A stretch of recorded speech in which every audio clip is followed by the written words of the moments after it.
আসসালামু আলাইকুম। সুপ্রিয় দশম শ্রেণীর শিক্ষার্থীরা, কেমন আছো? আশা করছি ভালো আছো। আমিও ভালো আছি। মহান করুণাময় আল্লাহ তাআলার কৃপায় ভালো আছি। আশা করছি তোমরা ঘরে আছো, বাবা-মার সাথে আছো, সুস্থ আছো, ভালো আছো। আমি তোমাদের মাঝে অনেক দিন পরে হাজির হয়েছি। বাংলা প্রথম পত্র ক্লাস নিয়ে হাজির হয়েছি। বাংলা প্রথম পত্র ক্লাসে তোমাদের স্বাগতম। আমি তোমাদের সাথে আছি, আগেও ছিলাম, এখনো আছে। আমি হাজিরা খাতুন, সিনিয়র শিক্ষক Bangla, Pallabi Majedul Islam model high school, Pallabi, Dhaka. আমরা আজকে আমাদের বিষয় পরিচিতিটা একটু জেনে নেই। আমাদের বিষয় হচ্ছে মাধ্যমিক বাংলা সাহিত্য। এই মাধ্যমিক বাংলা সাহিত্য থেকে তোমাদের গদ্য নিয়ে আলোচনা করব। তাহলে গদ্য নিয়ে আলোচনা করার আগে আমরা একটি ছবি দেখে নিই।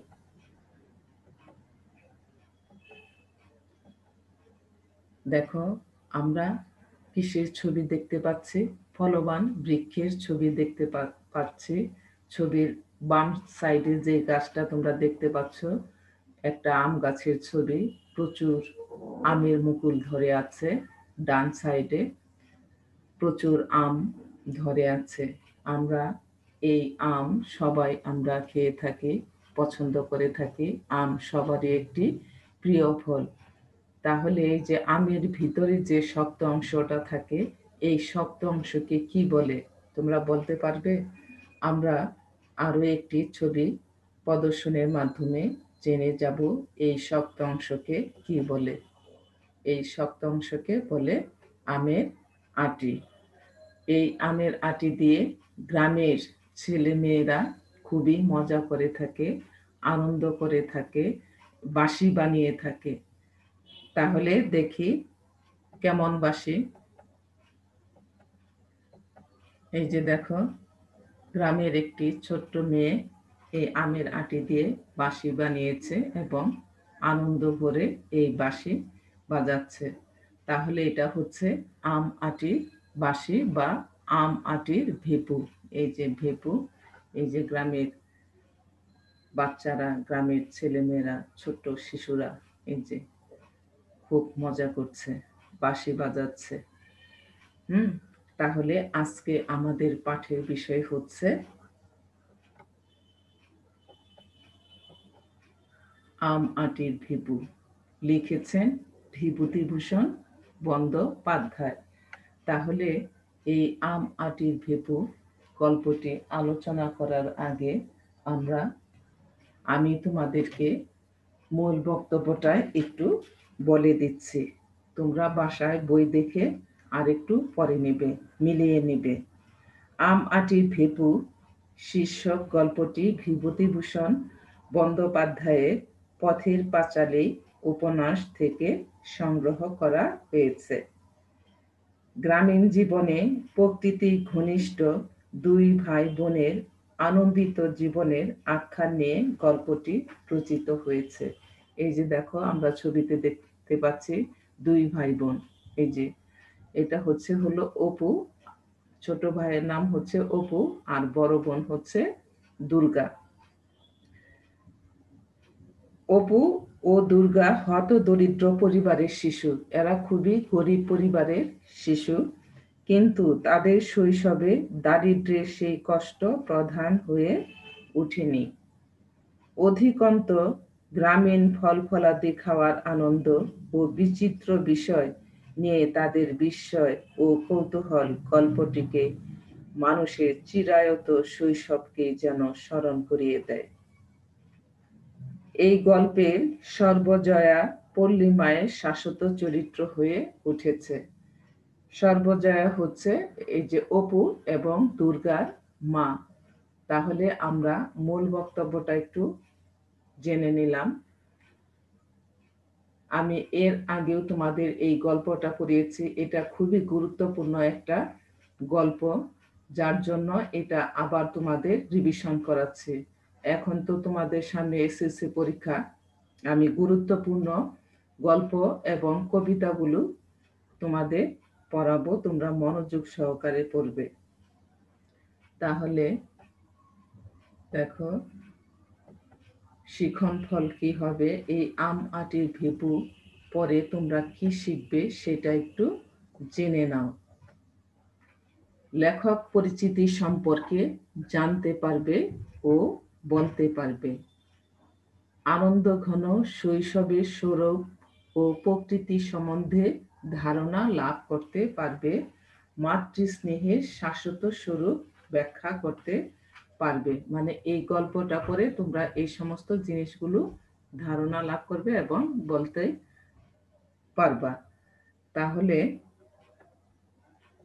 আম আটির ভেপু গল্পটি যিনি লিখেছেন, যে লেখক লিখেছেন, তার সম্পর্কে আমরা একটু সংক্ষিপ্তভাবে জেনে নিই। দেখো, এই যে লেখকের ছবি আমি দিয়েছি। জন্মগ্রহণ করেছেন ভূপতি, লেখক পরিচিতি হলো বিভূতিভূষণ বন্দ্যোপাধ্যায়। জন্মগ্রহণ করেছেন 1894 সালে 24 পরগনার মুরারিপুর গ্রামে। তার পিতার নাম মহানন্দা বন্দ্যোপাধ্যায় ও মাতা মৃণালিনী দেবী। স্থানীয় বনগ্রাম থেকে 1914 সালে তিনি মেট্রিক পাস করেন। তারপরে দেখো, কলকাতা রিপন কলেজ থেকে আইএ এবং বিএ ডিগ্রি লাভ করেন। কর্মজীবনে তিনি হুগলি, কলকাতা ও ব্যারাকপুরের বিভিন্ন স্কুলে শিক্ষকতা করেন। শরৎচন্দ্রের পরে তিনি বাংলা কথা সাহিত্যের সবচেয়ে জনপ্রিয় লেখক এবং শিল্পী। তাহলে এই শরৎচন্দ্রের পরে বিভূতিভূষণ বন্দ্যোপাধ্যায়ের পদচারণা রয়েছে এই বাংলা সাহিত্যে। প্রাকৃতিক সৌন্দর্য ও গ্রাম বাংলার সাধারণ মানুষের সহজ সরল জীবনযাপনের অসাধারণ এক আলেখ্য নির্মাণ করে তিনি বাংলা কথা সাহিত্যে অমর হয়ে আছেন। প্রকৃতি এবং মানুষের জীবনের অভিন্ন সম্পর্কের চিরায়ত তাৎপর্যে তার কথা সাহিত্য মহিমা মণ্ডিত। বিভূতিভূষণ বন্দ্যোপাধ্যায় উল্লেখযোগ্য উপন্যাস হলো পথের পাঁচালী, অপরাজিত, আরণ্যক, ইছামতি, দৃষ্টিপ্রদীপ ইত্যাদি। গল্প গ্রন্থ মেঘমাল্লার, মৌরি ফুল, যাত্রা বদল। ইছামতি উপন্যাসের জন্য তিনি রবীন্দ্র পুরস্কারে ভূষিত হন। আবারও বলছি, ইছামতি উপন্যাসের জন্য তিনি 1951 সালে রবীন্দ্র পুরস্কারে তিনি ভূষিত হন। আর 1950 সালে 1 সেপ্টেম্বর তিনি মৃত্যুবরণ করেন। মানে মৃত্যুর পরে তিনি এই পুরস্কারটা পান, মানে মরণোত্তর পুরস্কার তিনি লাভ করেন। তাহলে আমরা লেখক পরিচয় সম্পর্কে জেনে নিলাম। এখন তোমাদের একক কাজ দিচ্ছি। কত সালে এবং কিসের জন্য লেখক রবীন্দ্র পুরস্কার লাভ করেন? লেখক পরিচিতিতে তোমরা পেয়ে যাবে এই প্রশ্নের উত্তরটা। এটা তোমাদের ক্লাসের জন্য করা, তোমরা বাসায় এটা বইয়ের সাথে মিলিয়ে উত্তরটা করে নেবে। তারপরে তোমাদের এই যে দেখো, আদর্শ পাঠ, সরব পাঠ আছে, আমি তোমাদের একটু পড়ে দিচ্ছি, তোমরা এইভাবে বাসায় পড়ে নেবে। আম আটির ভেপু লিখেছেন বিভূতিভূষণ বন্দ্যোপাধ্যায়। সকালবেলা 8টা কি 9টা, হরিহরের পুত্র আপন মনে রুয়াকে বসিয়া খেলা করিতেছে। হরিহরের পুত্র মানে এই যে অপুর কথা বলা হয়েছে। তাহার একটা ছোট টিনের বাক্স আছে, সেটার ডালা ভাঙ্গা। বাক্সের সমুদয় সম্পত্তি সে উপুর করিয়া মেঝেতে ঢালিয়াছে। একটা রং ওঠা কাঠের ঘোড়া, 4 পয়সা দামের একটা টোল খাওয়া টিনের ভেপুবাসী, গোটা কত করি, এগুলো সে মায়ের অজ্ঞাতসারে লক্ষ্মী পূজার করির চুপড়ি হইতে খুলিয়া লইয়াছিল। ও পাছে কেহ টের পায়, এই ভয়ে সর্বদা লুকাইয়া রাখে। একটা 2 পয়সা দামের পিস্তল, কতগুলো শুকনো নাটা ফল। তাহলে পাছে মানে পিছনে, মানে কেউ যদি পিছনে দেখে ফেলে ওই ভয়ে আর কি এরকম লুকিয়ে রেখেছিল। তাহলে আমি তোমাদের আদর্শ পাঠটা পড়ে দিলাম, এইভাবে তোমরা বাসায় পুরো গল্পটা পড়ে ফেলবে।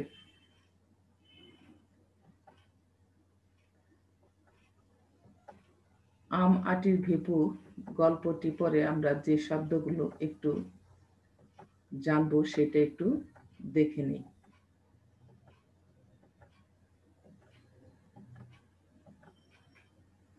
দেখো, রুয়াক বারান্দা, নাটা ফল, করমজা ফল, মানে জামের মতো অনেকটা আর কি দেখতে, লম্বা লম্বা, মানে একটু টক জাতীয় ফল। আমের কুশি, কচি আম, বন বিছুটি, বুনো গাছ, গরাদে, জালানার শিক। তাহলে শব্দার্থগুলো জেনে নিলে এখন তোমাদের জোড়ায় কাজ দিচ্ছি। তোমাদের জীবনে ঘটে যাওয়া শৈশবের স্মৃতি থেকে উল্লেখযোগ্য 2টি ছোট ঘটনা লিপিবদ্ধ করো। এটা তোমাদের জোড়ায় কাজ। এখানে তো অপু এবং দুর্গার শৈশবের অনেক স্মৃতি আছে। তোমাদের জীবনেও যদি এরকম শৈশবের কোনো স্মৃতি থাকে, সেই স্মৃতিগুলো মানে 2টা স্মৃতি তোমরা লিখবে, বাসায় করবে। এখন বাসায় তোমাদের অনেক সময় আছে, ক্লাস করতে হয় না, স্কুলে আসতে হয় না, মা বাবার সাথে বাসায় থেকে তোমরা লেখাপড়া করবে। সামনে এসএসসি পরীক্ষা। তারপরে দেখো, আমরা কিছু চিত্র দেখি। এগুলো কি? গ্রামের ছোট ছেলে মেয়েরা, মানে এটাই হচ্ছে হলো শৈশবের স্মৃতি। গ্রামে কি খুব আনন্দ করছে, খেলাধুলা করছে। এই যে দেখো ছেলে মেয়েরা মিলেমিশে খেলাধুলা করছে, খুবই আনন্দ করছে। যে সবুজ শ্যামলিমা পরিবেশ, সবুজ মাঠের মধ্যে দড়িলাফ খেলাচ্ছে, আনন্দ ভরে দড়িলাফ খেলাচ্ছে। এই যে দেখো বিভিন্ন ধরনের খেলা খেলছে। এটা গ্রামের ছেলেমেয়েরা এই খেলাধুলা করে থাকে। এটা হচ্ছে এই আমাটি ভেপু গল্পের শৈশবের খেলাধুলা, মানে শৈশবে অপু আর দুর্গা এইভাবে খেলাধুলা করেছে। এখন এরকম যদি তোমাদের স্মৃতি থাকে সেটাও তোমরা লিখবে। এই যে দেখো, বৃষ্টি হলেই কাদাযুক্ত মাঠে কি বল খেলে, ফুটবল খেলে, কাবাডি খেলে, হাডুডু খেলে।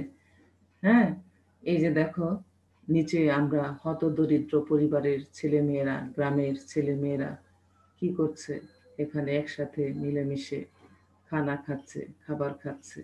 এগুলি কি আসলে গ্রামের দৃশ্য। দেখো, সাধারণত এসব কোথায় দেখা যায়? এসব আমরা গ্রামেই দেখতে পাই। এই যে ছবিতে আমরা আরো কিছু ছবি দেখতে পাচ্ছি। যে দেখো, এক মহিলা, গরিব মহিলা, অনেকগুলো ছেলে মেয়ে নিয়ে দাঁড়িয়ে আছে ভাঙ্গা একটা বাড়ির সামনে।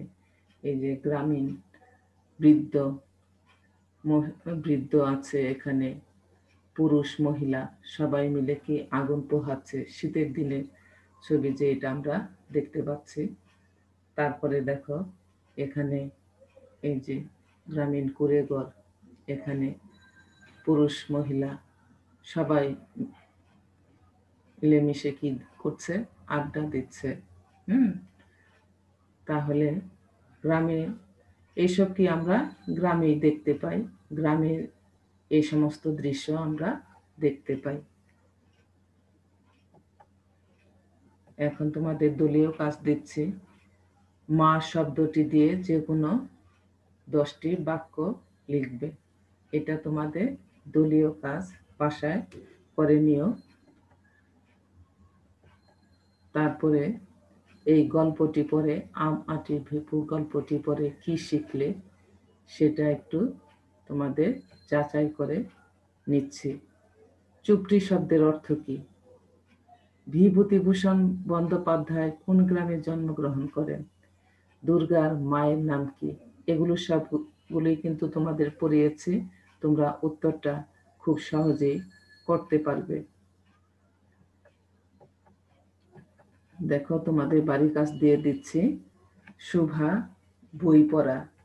যেহেতু আজকে তোমাদের গদ্য আলোচনা করেছি, এর জন্য গদ্যই তোমাদের পড়া দিলাম।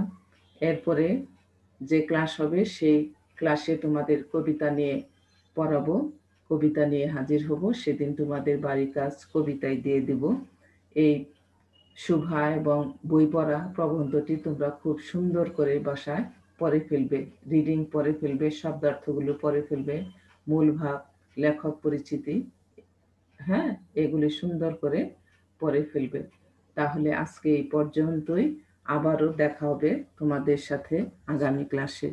সবশেষে তোমাদের ধন্যবাদ জানিয়ে আমি আমার ক্লাস এখানেই শেষ করছি। আল্লাহ হাফেজ।